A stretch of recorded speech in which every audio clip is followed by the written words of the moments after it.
আসসালামু আলাইকুম, welcome back to Korban English. আজকে আমি প্রিপোজিশন অর্থাৎ অ্যাপ্রোপ্রিয়েট প্রিপোজিশন নিয়ে আলোচনা করব। যে একই ওয়ার্ড, এই একই ওয়ার্ডের পিছনে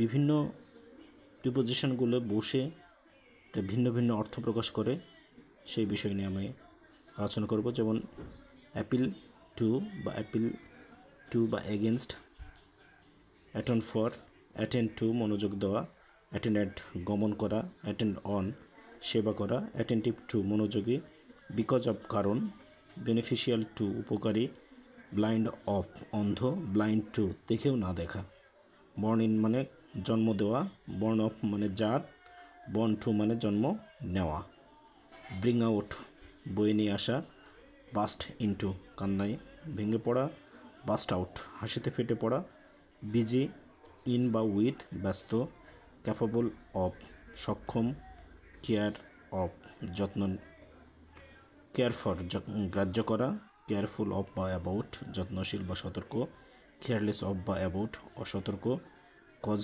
ফর মানে কারণ, কজ অফ।